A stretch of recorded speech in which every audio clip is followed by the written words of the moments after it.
धन्यवाद अध्यक्ष महोदय जी।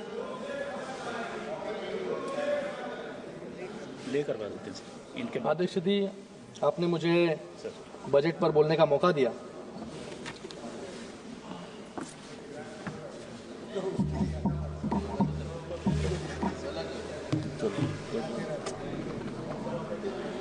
सभापति महोदय, बहुत बहुत धन्यवाद आपका। और मैं सबसे पहले अखिलेश जी बैठिए, जरा बैठिए। मैं सबसे पहले अखिलेश जी ने जो बातें कुंभ पर बोली कि 144 साल बाद ये महाकुंभ आया है, ये झूठ है। आपने कहा, ये आपने ये कहा। देखो, मैं तो पंडित नहीं हूं, बहुत, मैं युवा हूं, और मेरे जैसे अनेक युवा इस महाकुंभ में स्नान करने जा रहे हैं। इनकी स्पीच के बाद एक आस्था का विषय है, श्रद्धा का विषय है। इसलिए आज तक मुझे लगता है कि 25-30 करोड़ लोग, इस 40 करोड़ लोग, जो भी जाएगा उतना 100 करोड़, जो इतने करोड़ों लोग गए, करोड़ों लोग एक आस्था के साथ गए, एक श्रद्धा के साथ गए कि ये महाकुंभ में जाकर उन्होंने दर्शन लिया। लेकिन मुझे लगता है कि यहां पर अगर अखिलेश जी हिंदू के विरोध में, महाकुंभ के विरोध में अगर नहीं बोलेंगे, आपने शुरुआती विरोध से की, स्नान तो करना पड़ेगा, डुबकी तो लगाना पड़ेगा अखिलेश जी, क्योंकि आज जिस तरह डर से डुबकी जो है कुछ लोग वहां पर लगा के आए, क्योंकि जिस तरीके से आज लोग साथ में आ रहे हैं। हमेशा आपने हिंदू धर्म का विरोध, आपको नहीं बोल रहा हूं खाली, मैं विपक्ष को बोल रहा हूं, हिंदुओं का विरोध, श्रद्धा का विरोध, ये करने का काम हमेशा इन्होंने किया है। लेकिन आज देश की जनता एकत्रित आ रही है मोदी जी के नेतृत्व में, इसलिए तीसरी बार मोदी जी के नेतृत्व में पूरी मेजॉरिटी के साथ ये सरकार स्थापन है।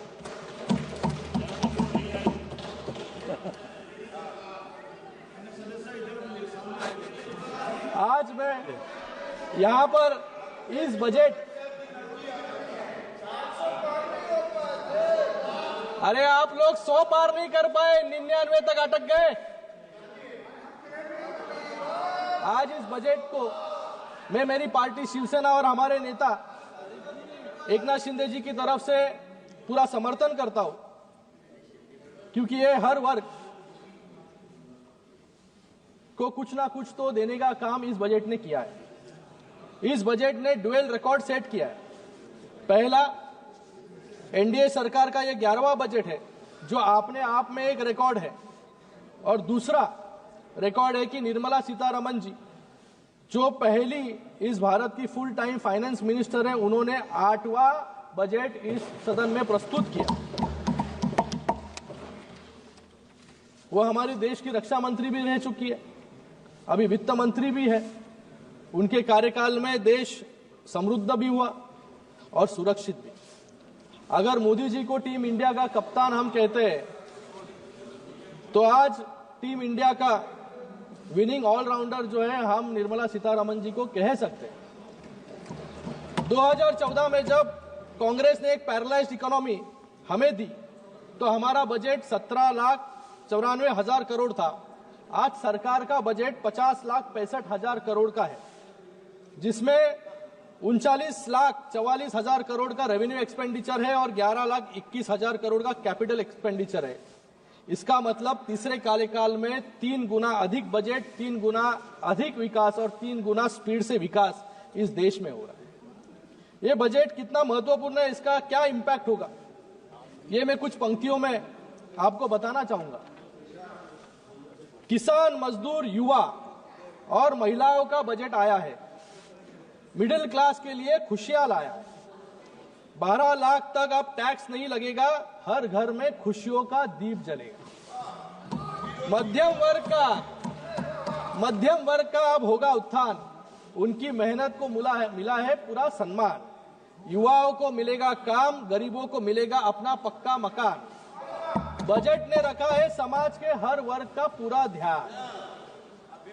सुन लीजिए, परेशान और विपक्ष हो गया है परेशान। इंफ्रास्ट्रक्चर का फायदा अब होगा पूरे देश में। सड़क, पुल और मेट्रो बनेंगे हर प्रदेश में। वंदे भारत और बुलेट ट्रेन से महाराष्ट्र को भी नई रफ्तार मिलेगी। डबल इंजन की गाड़ी अब 3 गुना तेजी से चलेगी।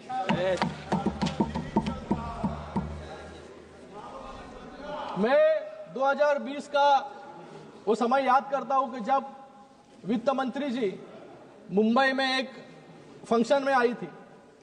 तब के महाराष्ट्र के मुख्यमंत्री कहते थे कि मुझे बजट को समझता नहीं है, फिस्कल डेफिसिट को समझता नहीं है। मैं मेरे बजट का जो भी दूसरे दिन कहना हो तो पहले ही दिन, पहले दिन एक टिप्पणी बना के रख देता हूं बजट आने के पहले। वैसे ही हालत मुझे लगता है कि इस बार विपक्ष की हुई थी। पुराने डायलॉग्स जो है विपक्ष ने रटे हुए थे, प्रैक्टिस किए थे, लेकिन बजट आने के बाद पूरी तरीके से चेकमेट करने का काम निर्मला सीतारमण जी ने विपक्ष को किया। इसलिए जब हम बाहर गए, मकर द्वार पर गए, तो मकर द्वार पर विपक्ष का एक भी सांसद जो है वहां पर बाइट देते हुए दिखा नहीं, क्योंकि अभी क्या कहेंगे, क्योंकि बजट में इतना कुछ दे चुका है तो आज विपक्ष जाकर क्या आलोचना करेंगे। ये सही परिस्थिति बता रहा हूं मैं।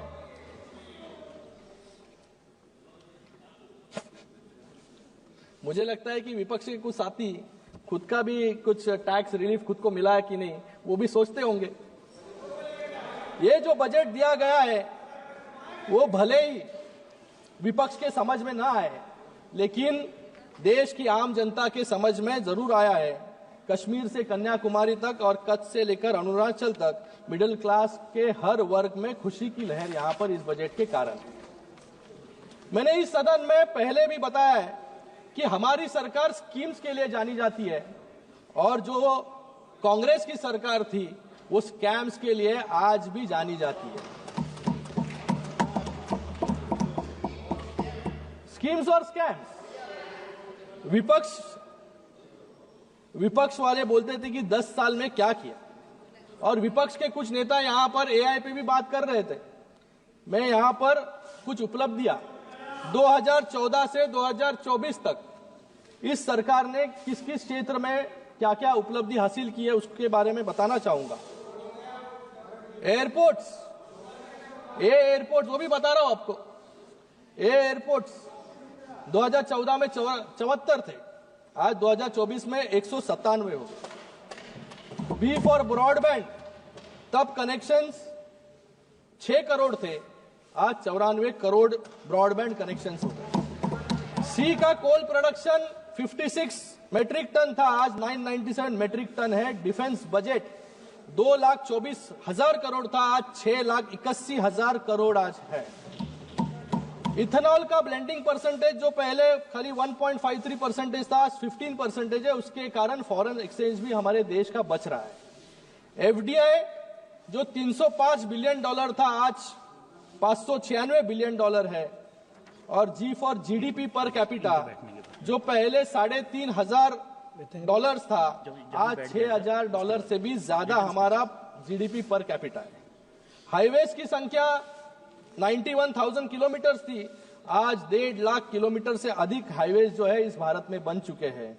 और I for innovation index ranking में हमारा देश पहले 81st रैंक में था, आज 39th रैंक पे है। आधे से ज्यादा जो है रैंकिंग हमारी नजदीक आ चुकी है। और जो आप रोजगार के बारे में बात कर रहे हैं, यहां पर इनोवेशन में स्टार्टअप्स भी आता है। पहले स्टार्टअप्स सिर्फ 340 थे, आज 1.5 लाख स्टार्टअप्स जो है इस देश में है। और सबसे ज्यादा स्टार्टअप्स हमारे महाराष्ट्र में।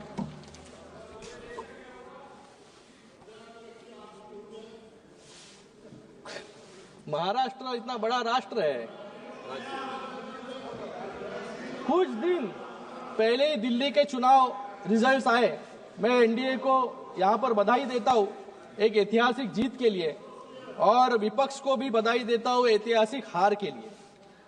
विपक्ष के लोग कहते थे कि एनडीए इस जन्म में राम मंदिर नहीं बना पाएगी, 370 कलम नहीं हटा पाएगी, और कुछ लोग कह रहे थे कि इस जन्म में मोदी जी तो आम आदमी पार्टी को कभी हरा नहीं पाएंगे। इस 10 साल में राम मंदिर भी बन गया, 370 भी हट गया, और इस दिल्ली में सरकार भी बन गई, और आप इस जन्म में ही यूनिफॉर्म सिविल कोड भी इस देश में आएगा। जो व्यक्ति अपने आप को पीएम इन वेटिंग समझते थे, नई दिल्ली की जनता ने उनका टिकट ही काट दिया, क्योंकि इस नई दिल्ली में इतने साल तक एक परिवार रहा। अपने घर में खाता खोलने के लिए उनको इतने सालों तक परिश्रम, वेटिंग, और आने वाले समय में और वेटिंग करना पड़ेगा। कुछ लोग ईवीएम पर सवाल उठा रहे हैं यहां पर कि फर्जी वोटर जोड़ दिए गए।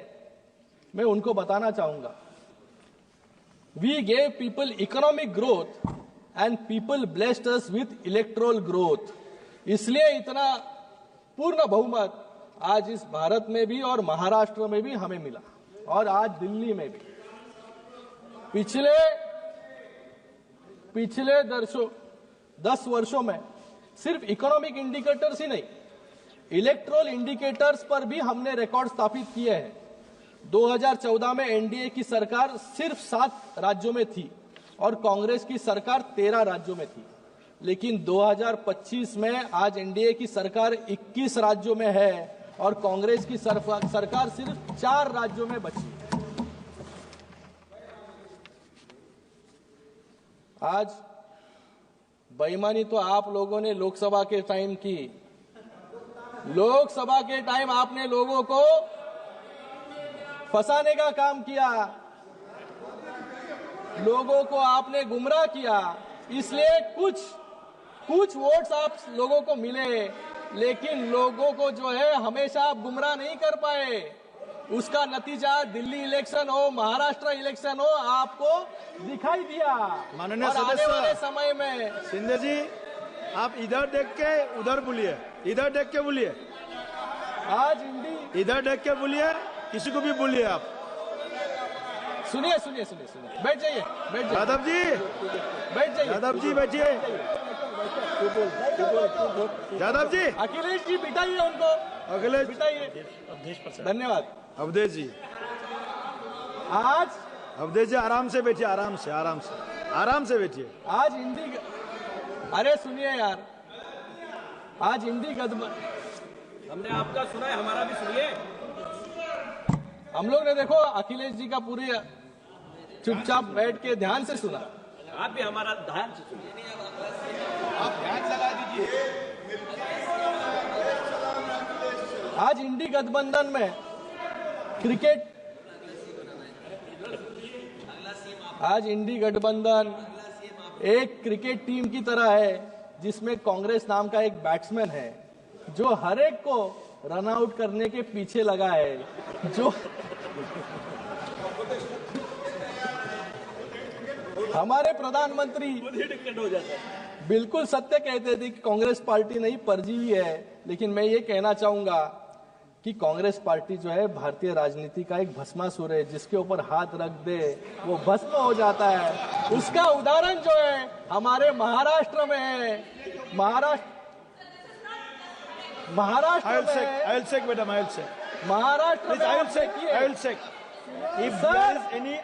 में कोई भी असंसदीय शब्द का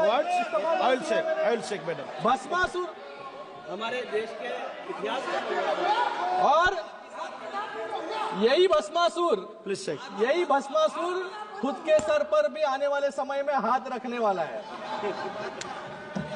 हमारे महाराष्ट्र में आप उदाहरण देखिए, यूबीटी की मशाल को बुझा दिया।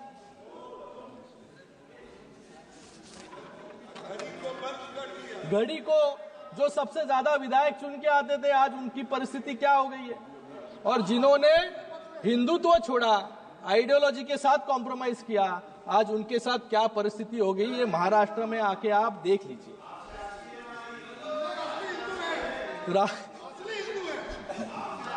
राहुल जी इस सदन में एक चाइना के प्रवक्ता की तरह, आज राहुल जी इस सदन में चाइना के प्रवक्ता की तरह लग रहे थे। उनकी अर्थव्यवस्था की उपलब्धियां बता रहे थे और मेक इन इंडिया को फेलियर बता रहे थे।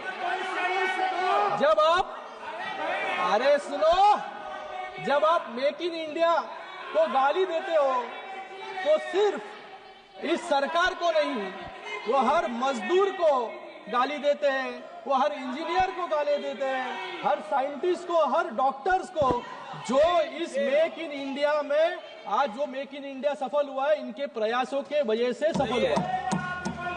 लेकिन जब उनके सामने भारत की उपलब्धियां राष्ट्रपति जी के एड्रेस के माध्यम से बताई जा रही थी तो वो कह रहे थे कि ये बोरिंग है।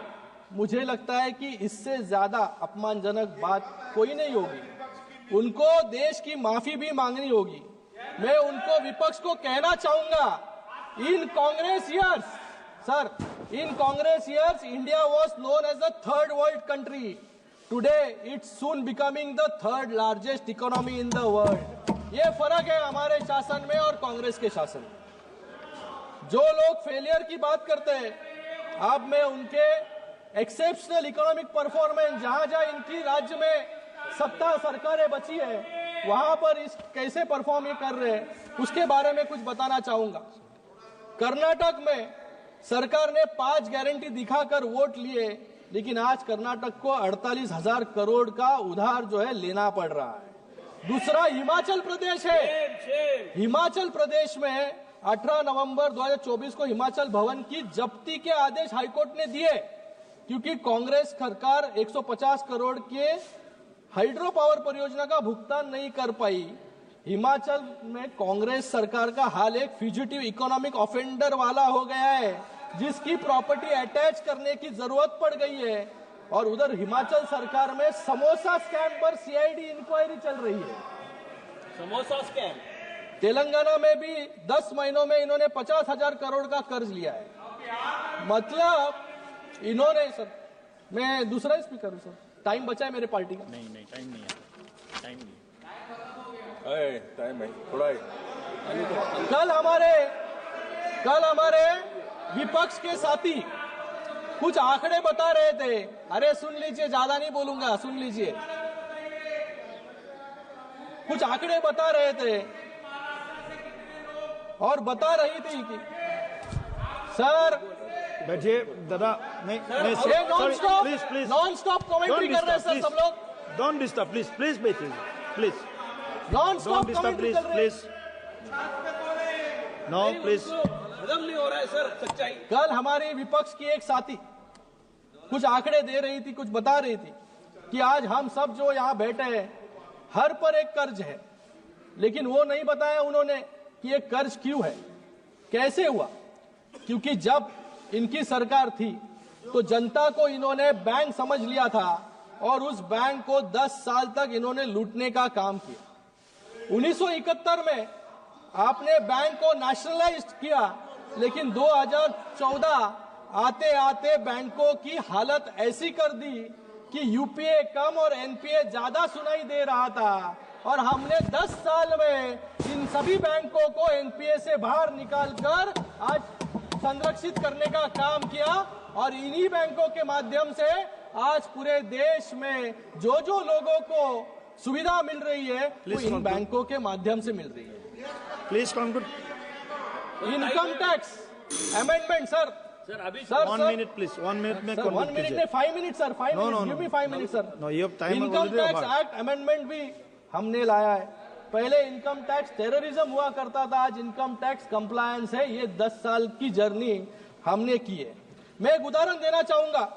ऑयल बॉन्ड्स का 2014 से पहले 1,70,518 करोड़ के ऑयल बॉन्ड्स जारी की गए, लेकिन उस समय की सरकार ने इन्हें चुकाने की कोई चिंता नहीं की।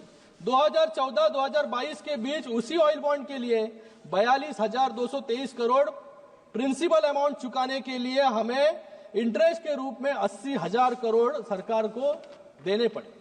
2022 से 2026 के बीच 92,000 करोड़ और 22,000 करोड़ ब्याज के रूप में चुकाने पड़े। यानी कांग्रेस सरकार की दरियादिली का बिल आज आम आदमी यहां पर चुका रहा। कांग्रेस ने इस देश के आम आदमी को, इस देश के किसान को कर्जदार बनाया और फिर बोलते हैं कि किसानों का कर्ज माफ करेंगे। मुझे लगता है कि किसानों की कर्ज माफी में भी इन्होंने घोटाला किया, क्योंकि कैग का एक रिपोर्ट था, इस सदन में रखा गया था कि in several cases ineligible farmers were given benefit while deserving ones were left out. और जब मतलब जिसको कर्ज देना था, जिसको कर्ज देना था उसको कर्ज नहीं दिया। और जब अनुराग जी इनको स्कैमस्टर्स कहते हैं तो इनको दुख होता है। इन्होंने नैरो यूरिया और कॉटन बैग की बात यहां पर कल की। ये वो लोग हैं जिन्होंने कोरोना जैसी आपदा में भ्रष्टाचार का अवसर छोड़ा नहीं। इन्होंने बॉडी बैग, जो बॉडी बैग 600 रुपया में मिल रहा था, उसको 6,000 रुपया में खरीदने का काम इन्होंने किया। खिचड़ी में घोटाला करने का काम इन्होंने किया। CWG में रिकॉर्ड घोटाला करने का काम इन्होंने किया। और इनके खुद के मंत्री टैक्स रेवेन्यू बढ़ाने की जगह अपना रेवेन्यू बढ़ाने के लिए वसूली कर रहे थे और जेल में भी गए। इसको कोई ऑथेंटिकेशन की जरूरत नहीं है। ओके सिन्हा जी, प्लीज खत्म कराओ। लास्ट महाराष्ट्र की बात करूंगा, महाराष्ट्र की बात करूंगा सर। Time is our. इसलिए इस न्यायालय ने, देश की न्यायालय ने उनको आदेश दिया और जेल में भेजा। मैं यहां पर महाराष्ट्र की बात करूंगा सर। महाराष्ट्र को इस बजट में क्या मिला ये पूछ रहे थे। मैं यहां पर कहूंगा कि इस बजट में महाराष्ट्र को क्या क्या मिला। महाराष्ट्र को 76,000 करोड़ वाडवंड पोर्ट के माध्यम से मिला है, जो 12 लाख रोजगार जो है हमारे महाराष्ट्र में निर्माण करेगा। टैक्स प्रोसीड्स के माध्यम से 90,000 करोड़ महाराष्ट्र को मिले। MYTP3 के प्रोजेक्ट्स के अंतर्गत 1400 करोड़ महाराष्ट्र को मिले। पुणे मेट्रो में 837 करोड़, उसी के बाद में Mumbai Ahmedabad high speed road 4,300 crore. Sir खत्म करो। फिर मुंबई मेट्रो के लिए 1,600 करोड़, रूरल ट्रांसपोर्ट इंप्रूवमेंट के लिए 683 करोड़ और उसी के साथ में integrated green urban mobility project के लिए 652 करोड़।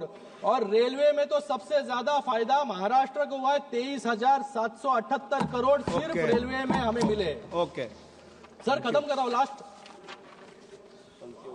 आज गढ़चिरौली जैसे नक्सल अफेक्टेड एरिया में भी डेवलपमेंट की बात चल रही है। प्लीज हमारी डबल इंजन सरकार ने गढ़चिरौली जैसे नक्सल प्रभावित इलाके को भी देश की मुख्य धारा से जोड़ने और जिंदाल स्टील जैसे 1 लाख करोड़ का स्टील पावर प्लांट आज गढ़चिरौली में लग रहा है, जिससे हजारों लोगों को नौकरी मिलेगी। ये मैं इसके लिए तभी के हमारे गार्डन मिनिस्टर एकनाथ शिंदे जी और तब के हमारे मुख्यमंत्री एकनाथ शिंदे जी को खूब बहुत धन्यवाद देता हूं कि उन्होंने इसकी शुरुआत की और उसको आगे लेके जाने का काम आपके मुख्यमंत्री देवेंद्र फडणवीस जी यहाँ पर कर रहे हैं। मैं अपना भाषण कुछ पंक्तियों के साथ, अभी खत्म हो गया आपका। माननीय सदस्यगण, सर यहाँ पर माननीय सदस्यगण,